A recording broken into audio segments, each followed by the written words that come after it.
Daily. Taste the Daily.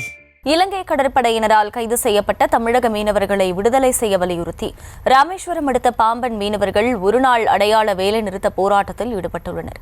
கூடுதல் விவரங்களை செய்தியாளர் பூபேஷ் வழங்க கேட்கலாம். பூபேஷ், வணக்கம். கள தகவல்கள். நிச்சயமா வணக்கம். கடந்த 6ஆம் தேதியன்று ராமேஸ்வரத்தை அடுத்த பாம்பன் பகுதியிலிருந்து மீன்பிடி அனுமதி சீட்டை பெற்றுக்கொண்டு நூற்றுக்கணக்கான மீனவர்கள் கடலுக்கு மீன்பிடிக்க சென்ற நிலையில் ஒரு விசைப்படகு அதே போல அதில் இருந்த 14 மீனவர்களை எல்லை தாண்டி மீன் பிடித்ததாக கூறி இலங்கை கடற்படையாக கைது செய்து தற்போது அவர்கள் சிறைப்படுத்தப்பட்டுள்ளனர்.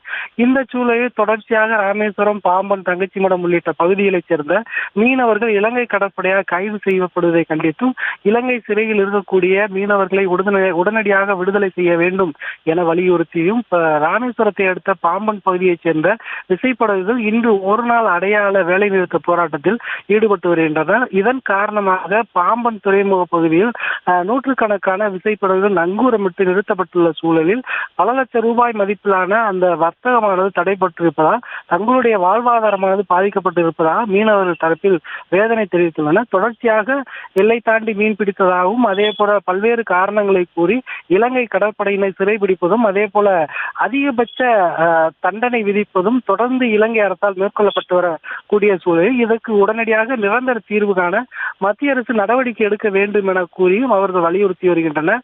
ராமேஸ்வரத்தை அடுத்த பாம்பன் பகுதியைச் சேர்ந்த ஒரு விசைப்படகு அதே போல 14 மீனவர்களை கைது செய்த கண்டித்தும் அதே போல இலங்கை சிறையில் உள்ள மீனவர்களை உடனடியாக விடுதலை செய்ய வேண்டும் என வலியுறுத்தி பாம்பன் பகுதியைச் சேர்ந்த மீனவர்கள் இன்று ஒரு நாள் வேலை நிறுத்த போராட்டத்தில் ஈடுபட்டு வருவது என்பது குறிப்பிடத்தக்கது. நன்றி Bhupesh. Taste the Daily. Taste the Daily.